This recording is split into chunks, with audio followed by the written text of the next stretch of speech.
Hello ചങ്ങായിമാരെ, അപ്പോൾ അതേ നമ്മുടെ സദ്യക്ക് വേണ്ടിയിട്ടുള്ള അടുത്ത ഐറ്റമാണ് നമ്മുടെ അച്ചാർ എന്ന് പറഞ്ഞു കഴിഞ്ഞാൽ നമ്മളിവിടെ ഇടുന്നത് കടുമാങ്ങ അച്ചാറാണ്.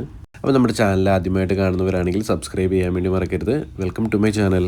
അതിന് വേണ്ടിയിട്ട് നമുക്ക് മാങ്ങ എടുക്കാം. ഇനി നമുക്ക് മാങ്ങയുടെ തൊലിയൊക്കെ ഒന്ന് ചെത്തിക്കളയാം. നമുക്ക് വേണമെങ്കിൽ തൊലി ചെത്താണ്ട് അച്ചാറിടാം. നമ്മളിവിടെ തൊലി ചെത്തുന്നത് മാങ്ങയുടെ തൊലിക്ക് ഭയങ്കര കട്ടി കൂടുതലാണ്. അപ്പോൾ അതുകൊണ്ടാണ് നമ്മൾ തൊലി ചെത്തിക്കളയുന്നത്. അപ്പോൾ നമ്മളിതേ മാങ്ങയുടെ തൊലിയൊക്കെ ചെത്തി കളഞ്ഞിട്ടുണ്ട്. ഇനി നമുക്കിതൊന്ന് കട്ട് ചെയ്തെടുക്കാം. അതിന് വേണ്ടിയിട്ട് നമ്മൾ ആദ്യം തന്നെ മാങ്ങയുടെ പച്ചമാങ്ങ ചെയ്യുമ്പോഴത്തേക്കും നമ്മൾ സൈഡ് ഭാഗമാണ് ആദ്യം ചെത്തേണ്ടത്. അപ്പോൾ നമുക്ക് എല്ലാ കട്ട് ചെയ്യുന്ന കഷ്ണങ്ങളിലും നമുക്കതിൻ്റെ ആ ഒരു കഴമ്പ് നമുക്ക് കിട്ടും. ഇനി നമുക്കിതുപോലെ നീളത്തിൽ കട്ട് ചെയ്തിട്ട് വട്ടത്തിൽ അരിഞ്ഞെടുക്കാം. അതായത് നമ്മൾ കട്ട് ചെയ്തെടുത്തിട്ടുണ്ട്. ഇതുപോലെ നമ്മൾ ചെറുതായിട്ട് വേണം കട്ട് ചെയ്യാൻ വേണ്ടിയിട്ട്. ഇനി നമുക്ക് ഇതിലേക്ക് കുറച്ച് ഉപ്പ് ഇട്ടിട്ട് നല്ലവണ്ണം ഒന്ന് തിരുമ്മി കുറച്ച് നേരം ഒന്ന് വെക്കാം. ഈ സമയത്ത് മാങ്ങയുടെ ആ ഒരു വെള്ളമൊക്കെ നല്ലവണ്ണം ഒന്ന് ഇറങ്ങിയിട്ടുണ്ടാകും. മാങ്ങക്കാണെങ്കിൽ ഉപ്പ് നല്ലവണ്ണം പിടിച്ചിട്ടുണ്ടാകും. ഇനി ഇതിന് വേണ്ട പൊടികൾ എന്ന് പറയുന്നത് നമുക്ക് വേണ്ടത് കുറച്ച് മുളക് പൊടി വേണം, പിന്നെ അതുപോലെ തന്നെ ഉലുവ പൊടിച്ചത് വേണം, പിന്നെ കുറച്ച് മഞ്ഞൾപ്പൊടി വേണം, പിന്നെ വേണ്ടത് കായപ്പൊടിയാണ്.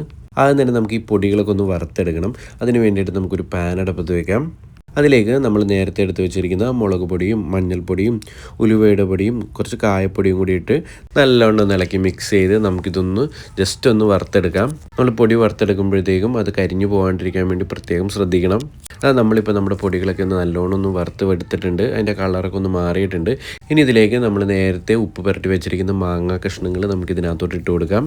അതിനുശേഷം നമുക്കിതൊന്ന് നല്ലവണ്ണം ഇളക്കി മിക്സ് ചെയ്യാം. അതായത് ഇപ്പോൾ നമ്മൾ നല്ലവണ്ണം ഒന്ന് മിക്സ് ചെയ്ത് വെച്ചിട്ടുണ്ട്. അവസാനമായിട്ട് ഇതിലേക്ക് നമുക്കൊന്ന് വറപൊട്ടിച്ച് കൂടി ഇട്ട് കഴിഞ്ഞ് നമ്മുടെ അച്ചാർ റെഡിയാണ്. അതിന് വേണ്ടിയിട്ട് നമുക്കൊരു പാത്രം അടുപ്പത്ത് വെക്കാം. ആ പാത്രം നന്നായിട്ട് ചൂടായി കഴിയുമ്പോഴത്തേക്കും നമുക്കതിലേക്ക് നല്ലെണ്ണ ഒഴിച്ചു കൊടുക്കാം.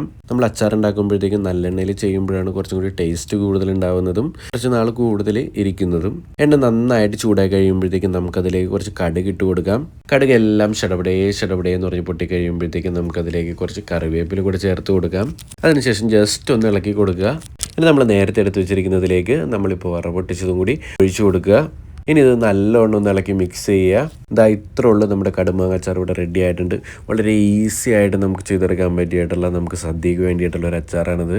ഈസിയാണെന്ന് പറഞ്ഞ് ടേസ്റ്റിൻ്റെ കാര്യത്തിൽ ഒരു കുറവുമില്ല, ഭയങ്കര ടേസ്റ്റുമാണിത്. നിങ്ങളിതെല്ലാവരും ഒന്ന് ട്രൈ ചെയ്ത് നോക്കുക. നിങ്ങൾക്ക് ഈ വീഡിയോ ഇഷ്ടമായെങ്കിൽ ലൈക്ക് ചെയ്യുക, ഷെയർ ചെയ്യുക, സബ്സ്ക്രൈബ് ചെയ്യുക. അപ്പോൾ നമുക്ക് അടുത്ത സദ്യയുടെ റെസിപ്പി ആയിട്ട് കാണാം. അതുവരെ എല്ലാവർക്കും ബൈ ബൈ, ടേക്ക് കെയർ.